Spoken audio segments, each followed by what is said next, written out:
मा जाखो बाबा सोर फैनाय सोरबा हौवा मानसिनि माथो खोनादोंमोन आङो साला पापिनि जरा सैमाया जागारनाय कुत्ताया साला मा जाखो बाबा सैमानि फिसा रादाया थैयाखैनो मा थैयाखै साला पापिया आफा आं नोंखौ चेक खालायनो खिन्थाखादोंमोन ना थैबायना थैयाखै होननानै नोंनो मोजाङै चेक खालायाखैमोन दा मा जागोन दा हमजागोन दा जों साला खाफालानो मोजां खोमा बिना साला सैमानि जादा थैखांनायनि उनावबो थांखांफिनदों बियो आं नायनायावलाय माथो हाङानो गैखायामोन थैबायमोनानो आरो एसेबां गोजौ बिल्डिं फार्स्ट थालानिफ्राय गोलैनानै थैयालासिनो थायो नामा मानसिया नुदोंना दा आफा मोनसे फिसा गोरोन्थि थाखाय दा जों हमजासिगोन पुलिसा जोंखौ लाना थांसिगोन जेलाव लाना थांसिगोन खारनोसैथ' आफा दोनैनो खारनोसै थै मुर्ख थैगोनबो जानो हानाय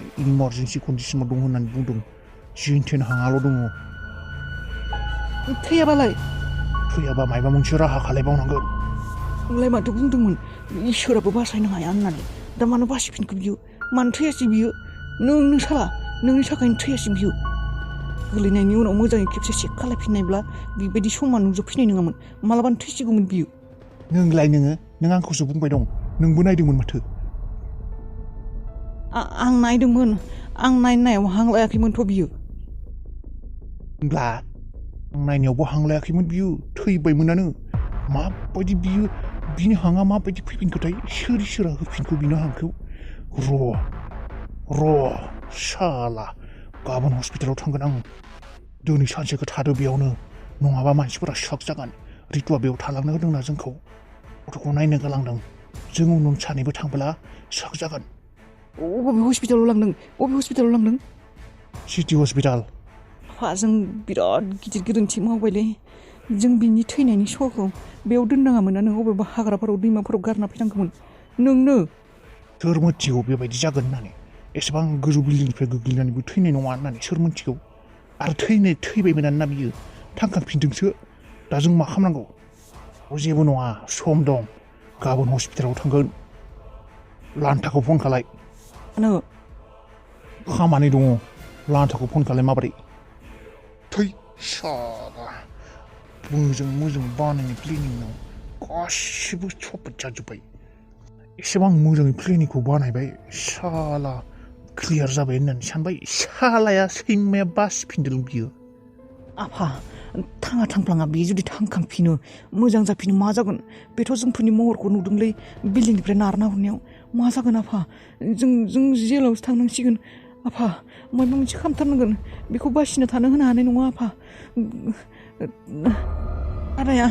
रादाया थांना थाब्ला जोंफोरनि थाखाय खैफोद जागोन आफा जाया बेबायदि जानो हाया आं बेबायदि जानो होआ दिनै माबा मोनसे गोरोन्थिनि थाखाय बासिबाय बियो गाबोन बासिया बियो खारग'आ बे गाबोन ठीक है बहन अभी हम चलते आप अच्छे से रहना जी भैया ठीक है थैंक यू भैया आपने बहुत ज़्यादा हेल्प की थैंक यू सो मच आपके बिना मैं ये नहीं कर सकती थी अगर आप नहीं होते तो आज राधा सर का पता नहीं क्या हो जाता थैंक यू हाँ कोई बात नहीं बहन इंसान ही इंसान का काम नहीं आएगा तो क्या करेगा ठीक है बहन हम फिर जाते हैं जी भैया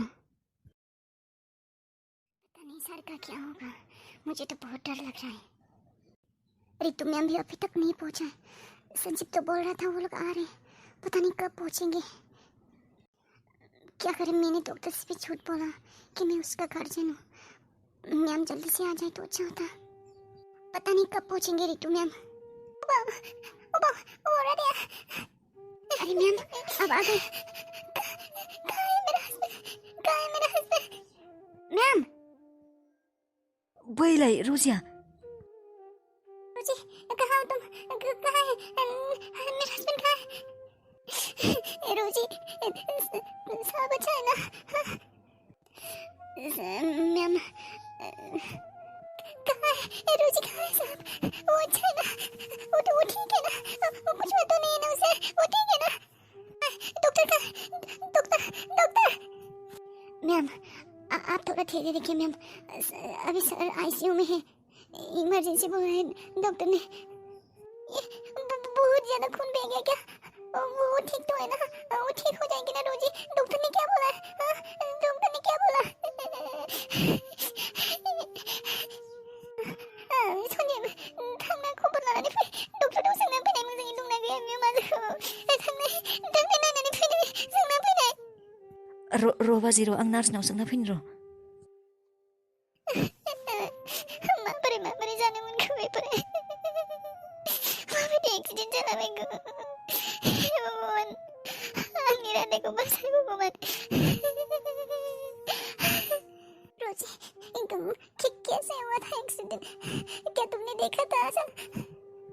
मैम मैंने एक्सीडेंट तो नहीं देखा, मतलब मैं दोस्त के घर से जा रहा था, बर्थडे पार्टी था, तो वो जूनाली के पास में बिल्डिंग है ना, उसके नीचे सर गिरा पड़ा था, लेकिन गाड़ी वाड़ी तो कुछ नहीं था और सर के माथे से बहुत सारा खून निकल गया था। अब शायद किसी ने मारा होगा सर को, ऐसा ही लगा मुझे। और ऐसा भी लग रहा है कि बिल्डिंग से किसी ने धक्का मारा होगा या फिर सर ने पता नहीं खुद खुशी किया या नहीं, कुछ पता नहीं चल रहा। क्या मतलब गाड़ी से एक्सीडेंट नहीं हुआ है? बिल्डिंग में किसी ने मारा होगा, बिल्डिंग से गिरा होगा, लेकिन दादा तो खुदकुशी नहीं करेगा, तो वो क्यों बिल्डिंग से कूदेगा? शायद किसी ने चोरी करने की कोशिश की होगी और उसे मारा होगा।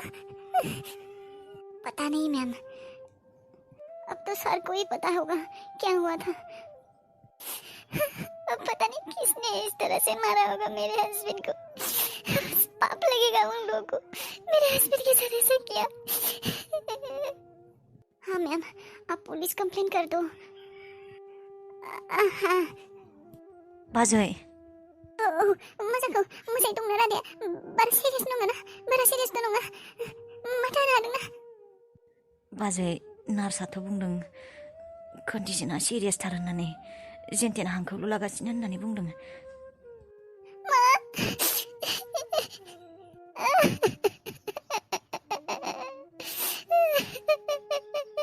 दा माबायदि खालामगोन आंनि इसोरा?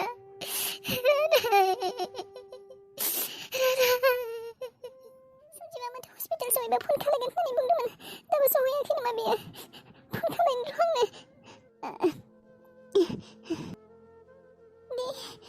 सन्जिब मानो हमाखै? माबोरै गिजोब्बाय आङो। हेल' सन्जिब, मा जाखो? नों अबाव दङ? माने सहैबानो सहैयाखै? औ बाजै मा जाखो सन्जिब? रादाया मोजाङै दंना गैया? नों हस्पिटाल सहैबानो सहैयाखै? मा जाखो? नै बाजै आं फन खालामनोसो नागिरदोंमोन नोंखौ। दङ नै हस्पिटालावनो दङ। रादाया अबाव? मोजाङै दंना बियो? बाजै रादायानोथ', बाजै सिरियासथार होननानै बुंदों डाक्टरा। इमारजेन्सि आइसिइउआव सोदों। मोनथिया, डाक्टरा सिरियासथार होनना बुंदों। मा? सिरियासथार होनना बुंदों?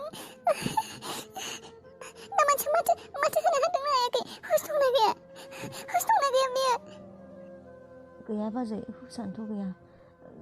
जेनथेन हांल' लाना दं होननानै बुंदों डाक्टरा।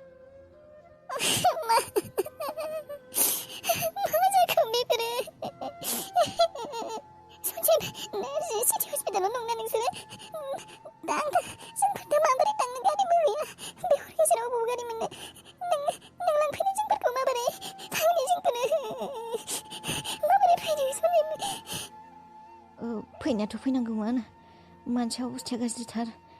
र' आं थांगासिनो होनब्ला। सन्जिब माबोरै फै?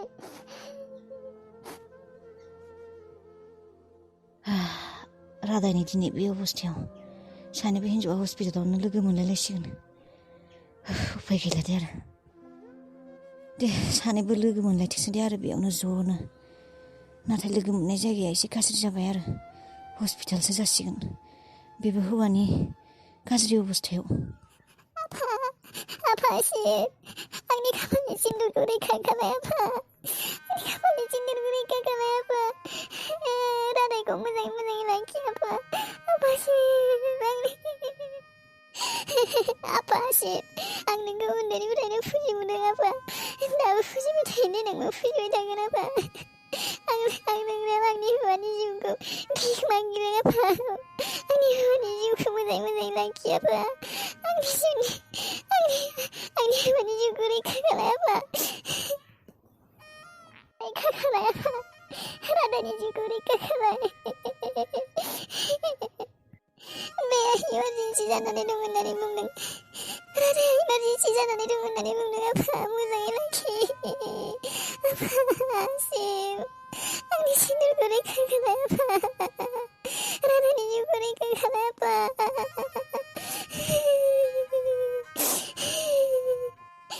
आंनि हौवानाव फैनो गोनां खैफोदखौ आंनोनो हो आफा नोङो आंनि हौवानो दा हो आंखौनो बुथारनांला आंखौनो बुथारला आं बिनि जायगायाव राधाखौ जेबो दा खालाय आफासिम इसोर राधाखौ जेबो दा खालाय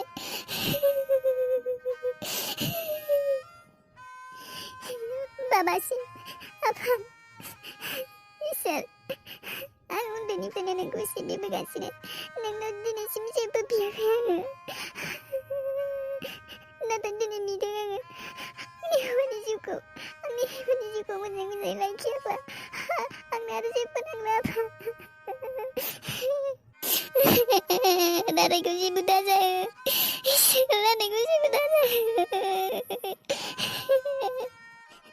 इसोर आं थैजासिम नोंनि सरनाव आलारि बाथि सावगोन आङो थैजासिम सानफ्रोमबो दाबो सावगोन देनांबो सावगोन नाथाय आंनि हौवाखौ मोजाङै लाखि आफा नोङो आं बे संसाराव जेब्लासिम थांना थागोन अब्लासिम नोंखौ फुजिखागोन आङो इसोर आलारि बाथि सावगोन आङो थैजासिम बे संसाराव थालांजासिम आंनि हौवाखौल' बासाय आफा